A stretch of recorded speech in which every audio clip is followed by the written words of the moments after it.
ఉమ్మడి అనంతపురం జిల్లాలో సుమారుగా కరువు సీమ ఇలాంటి జిల్లాకు అనేక మంది విద్య కోసం అనేక మంది వేరే ప్రాంతాలకు వలస వెళ్తూ ఉంటారు. అలా వెళ్లకుండా ఆర్డిటి సంస్థ 1969లో ఈ సంస్థను స్థాపించారు. సుమారుగా చూస్తూ ఉన్నాం. ప్రస్తుతం ఆర్డిటి మనం ఉమ్మడి అనంతపురం జిల్లాలో ఆర్డిటిలోని ఒక ఆసుపత్రి వద్ద ఉన్నాం. సుమారుగా రోజుకు 1000 మందికి పైగా ఓపీ పేషెంట్లు చూస్తూ ఉన్నాం. ఎంతమంది జనం వచ్చారో చూపించుకోవడానికి కూడా వైద్య సేవల కోసం భారీ ఎత్తున తరలి వచ్చిన చూస్తున్నాం. అదేవిధంగా విద్యం ఇలాగ అనేక రకాల్లో ఆర్డిటి కూడా సేవలు అందిస్తూ ఉంది. దీని త్వరలో ఈ ఎఫ్సిఆర్ రెన్యువల్ కాకపోవడంతో ఈ సేవలకు కూడా త్వరలో ముగింపు పలికే అవకాశం ఉందని తెలుస్తుండడంతో పెద్ద ఎత్తున ప్రత్యక్షంగా పరోక్షంగా కొన్ని వేల లక్షల మందికి కూడా ఈ ఎఫెక్ట్ పడే అవకాశం కనిపిస్తుంది. ఎందుకంటే ఆర్డిటి అనేది ఉమ్మడి అనంతపురం జిల్లాలో ఎంతోమంది పేదలకు కూడా సేవ చేస్తూ ఉంటుంది. విద్యాపరంగా కానీ వైద్యపరంగా కానీ లేదా పేదల ఇల్లు కట్టుకోవడం లాంటివి అంతా కూడా ఎంతోమందికి సేవ చేస్తూ ఉంటుంది. ఇలాంటి సంస్థకి చిక్కులు రావడంతో అనేక మంది ఉద్యమాల బాట కూడా పడుతూ ఉన్నారు. ఇలాంటి సంస్థలకు జిల్లాలో ఇంకా రావాలి, కానీ ఇలాంటి సంస్థలు వెళ్ళగొట్టద్దండి అంటూ కూడా అనేక మంది ప్రభుత్వాన్ని వేడుకుంటూ ఉన్నారు. ఇలాంటి సంస్థల వల్ల దేశాలకు ప్రజలకు ఎంతో మంది ఉపయోగం ఉంటుంది కాబట్టి ఇలాంటి సంస్థలు ఉంటే మేలంటూ కూడా చెప్తున్న పరిస్థితి. కొంతమంది పేషెంట్ మనం మాట్లాడే పరిచయం ఏ విధంగా ఉందో. మా ఏ ఊరమ్మ మీద ఎక్కడి నుంచి వచ్చారమ్మా? ధర్మవరం. ఎప్పటి నుంచి చూస్తున్నారమ్మా హాస్పిటల్? మీరు చూస్తారా ఆర్డిటి? ఎంత సుమారుగా 10 years నుంచి చూస్తాం. అన్ని ఫ్రీనేనా ఇక్కడ? సార్ అన్ని ఫ్రీనే సార్. ఏ ఇబ్బంది డబ్బులు ఏం ఇబ్బంది ఏం లేదు సార్. త్వరలో ఈ సేవలకు ఆర్డిటి ఉండకపోవచ్చు అంటూ కూడా మనకి సమాచారం అందుతుంది. గవర్నమెంట్ ఎలాగో చేయలేదు సార్. ఇలాంటి వాళ్ళకన్నా కొంచెం ఫేవర్ చేస్తానా, మనకి ప్రజలకు చాలా ఫేవర్ చేస్తున్నారు వీళ్ళు. అలాంటిది గవర్నమెంటే ఇప్పుడు ఇట్లా చేస్తుందని అంటే మనం ఏమో చేయలేము కదా సార్. ఇట్లా సార్ మరి ఇట్లా ఉండాలంటారు ఖచ్చితంగా ఉండాలా సార్. అంటే ప్రజలకు బాగుంటుందా సార్? అలాంటి వాళ్ళకి చాలా మందికి ఫేవర్గా ఉంటుంది కదా సార్. ఉంటే చూపించుకునే వాళ్ళు కానీ విద్య కానీ వైద్యం ఎవరికైనా బాగుంటుంది సార్. ప్రతి ఒక్కరికి బాగుంటుంది సార్. చూస్తూనే వీరంతా కూడా ఒకటే కోరుతారు. కొంతమంది ఎస్సీ ఎస్టీ లేదా ఆర్డిటి కోసం ఉద్యమిస్తున్న నాయకుల కోసం మనతో మాట్లాడపరిచేద్దాం. కొంతమంది ప్రజలు కూడా ఉన్నారు. ఎవరు పెద్దని మీది? అనంతపురం అండి. ఎట్లా ఆర్డిటి ఎప్పటి నుంచి చూస్తున్నారు? మీరు చిన్నప్పటి నుంచి చూస్తున్నారు ఆర్డిటిని? ఎలా ఉండేది అప్పటి నుంచి? ఇప్పుడు కూడా ఫ్రీగానే మీకు మందు గందు తీసుకుని పోయేది, మందులు ఆరోగ్యంగా ఆయాసం ఉంది. బాగా సేవ చేస్తారు వీళ్ళు? చేస్తారు. ఫ్రీగానే అంటారు? ఫ్రీగానే. ఇబ్బంది ఏం పెట్టరు కదా ఎవరు? అదేం పెట్టరు, అంతా బాగా చూస్తారు. ఇట్లాంటి సంస్థ త్వరలో మూత పడుతుంది అంటున్నారు. మీలాంటి వాళ్ళకి ఎలా చేస్తారు మరి? అప్పుడు అంతా కూర్చుంటాం కలెక్టర్ ఆఫీస్లో పోయి ధర్నా చేస్తారు అంతే కదా. లేనప్పుడు మనకు మేము బీదోళ్ళము, డబ్బులు కావాలంటే మందులు ఉండవు కదా మా దగ్గర. అందుకే కలెక్టర్ ఆఫీస్ దగ్గరికి పోయి ముఖ్యమంత్రికి రాసేసేయండి అని చెప్పేసి బంద్ చేయండి. మీరు ఆర్డిటి ఆసుపత్రి బంద్ చేయాలనుకుంటే మీరే బంద్ కాండి, అంతే కదండి. చూస్తున్నాం పేషెంట్ అంతా కూడా వెళ్తున్న పరిస్థితి ఉంది. ఎవరన్నా మీది? నార్పల మండలం. ఏమైంది పేషెంట్? ఆయనకు జ్వరం రాబట్టి దాదాపు 10 రోజుల నుంచి అవుతుంది. కాబట్టి ఈరోజు ఆర్డిటీకి వచ్చినాము. గతంలో కూడా జ్వరం వస్తుండే, ఇప్పుడు చాలా సీరియస్గా ఉంది కాబట్టి మేము వచ్చినాము. ఎంత కావచ్చు ఈ మనిషికి చూపించుకునేందుకు? బయట అనంతపూర్లో లక్షల్లో కూడా వేలల్లో కూడా అవుతుంది. కాబట్టి ఆర్డిటి సంస్థలో చాలా మేలు అని ఇంత దూరం వచ్చాము మేము. కాబట్టి ఆర్డిటి సేవలు కొనసాగించాలని చెప్పేసి మేము. ఇలాంటి సేవలు ఆర్డిటి సేవలు బంద్ కాబోతున్నాయి. ఎఫ్సిఆర్ రెన్యువల్ కాలేదు, ఇబ్బంది పడుతుంది. ఇలాంటి సంస్థల్లో మీరు అనంతపురం జిల్లా వాసులకు మీరు ఏం చెప్తారు? ఎఫ్సిఆర్ని వెంటనే రెన్యువల్ చేయాలని చెప్పేసి మేము కలెక్టర్ ఆఫీస్ కూడా, అనంతపురం కలెక్టర్ ఆఫీస్ కూడా మన ధర్నా కూడా వెళ్ళడం జరిగింది. కాబట్టి ఆర్డిటి సంస్థను 2021 నుంచి రెన్యువల్ చేయడం లేదు. ఇప్పటికైనా కానీ కేంద్ర ప్రభుత్వం, బీజేపీ ప్రభుత్వం వెంటనే ఎఫ్సిఆర్ఏను రెన్యువల్ చేసి ఈ అనంతపురం జిల్లా సత్యసాయి జిల్లాలో ఉమ్మడి అనంతపురం జిల్లాలో కాబట్టి లక్షల మంది ప్రజలకు నిత్యం సేవలు అందిస్తున్నటువంటి ఈ ఆర్డిటి సంస్థను కాపాడాలని చెప్పేసి నా విన్నపంగా తెలియజేస్తూ ఉన్నాను. కొంతమంది ఆర్డిటి కోసం ఉద్యమిస్తున్న నాయకులు మీరున్నారు. ఏం చెప్తారు? ఆర్డిటి సంస్థ కొన్ని ఏళ్ళుగా లక్షల మంది సేవలు అందిస్తుంది, సుమారు కోట్ల మందికి కూడా సేవలు అందిస్తుంది. ఇలాంటి సంస్థకు కష్టకాలం వచ్చింది. ఇప్పుడు ఏం చెప్తారు ప్రభుత్వానికి కానీ లేదా కేంద్ర ప్రభుత్వానికి కానీ? ఏమి విన్నవించుకుంటారు మీరు? అంటే అనంతపూర్ జిల్లాకి 1969లో ఫాదర్ విన్సెంట్ ఫెర్రర్ గారు రావడం జరిగింది.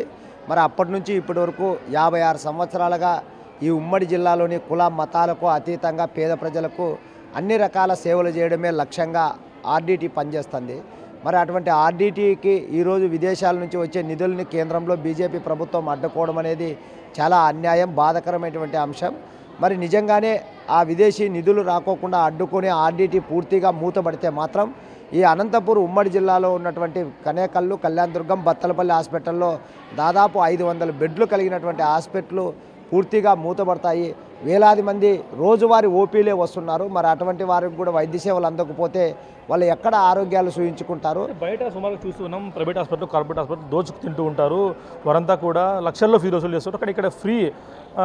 అలాంటివి పేద ప్రజలకు ఎంతవరకు ఉపయోగపడే అవకాశం ఉంది?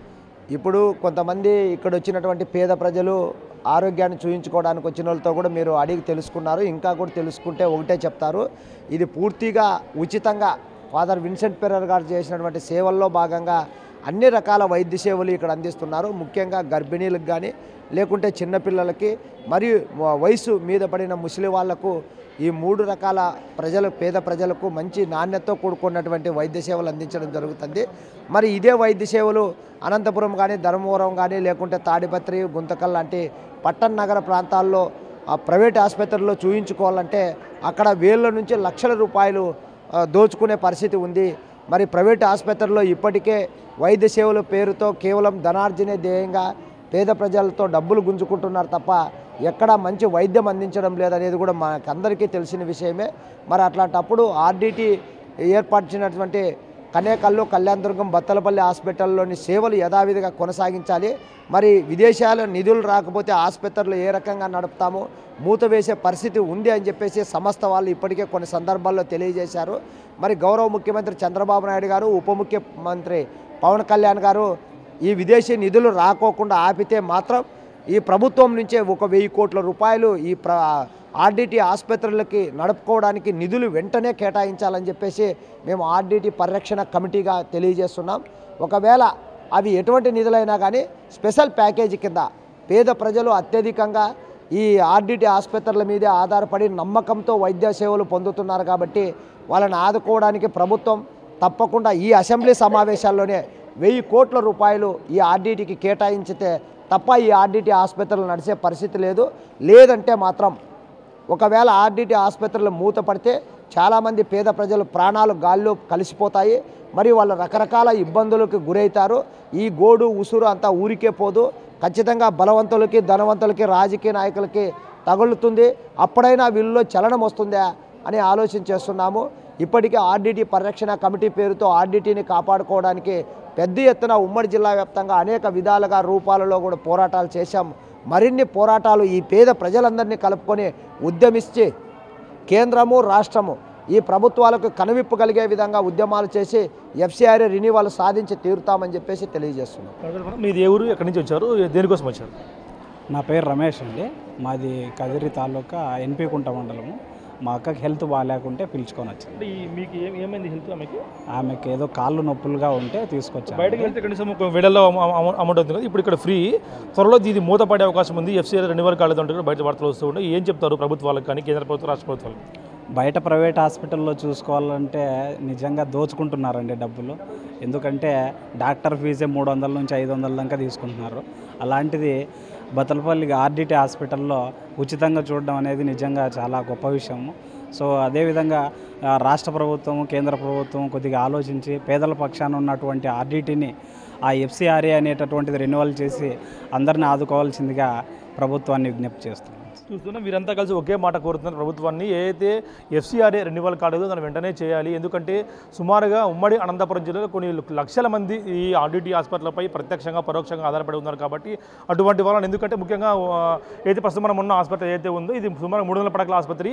ఈ ఎప్పుడు కూడా నిత్యం ఇక్కడ ఎప్పుడు బెడ్లు ఖాళీగా ఉండవు, అంతమంది రోగులు వస్తూ వెళ్తూ ఉంటారు. అది కాకుండా కేవలం ఓపీనే సుమారుగా 1000 నుంచి 1500 మంది ఓపీకి రోజు వస్తూ ఉంటారు. ఇటువంటి వారి పట్ల ప్రభుత్వం కఠినంగా ఉండకూడదు. కొన్ని అయితే ప్రభుత్వం ఖచ్చితంగా వీటిపై ఆదుకోవాలి. కేంద్ర రాష్ట్ర ప్రభుత్వాలు వీటిపై సరైన చర్యలు తీసుకుంటే అయితే ఆర్డిటి సేవలు అందరికీ అందుబాటులోకి వచ్చే అవకాశం. ఎందుకంటే కార్పొరేట్ హాస్పిటల్స్ కొన్ని లక్షల ఫీజులు వసూలు చేసి వైద్యం సరిగ్గా చేయకపోగా వారి ప్రాణాలు కూడా తీసుకునే సందర్భాలు అనేకం ఉన్నాయి. కాబట్టి అలాంటి వాటిని కాపాడుకోవాలంటే మనకు ఖచ్చితంగా ఆర్డిటి సంస్థ మనగడలో ఉండాలంటే కూడా వీరంతా కోరుతున్న పరిస్థితి ఉంది. Video Prasad big TV Anantapur RDT ఆసుపత్రి నుంచి. For more videos like this, subscribe Big TV channel.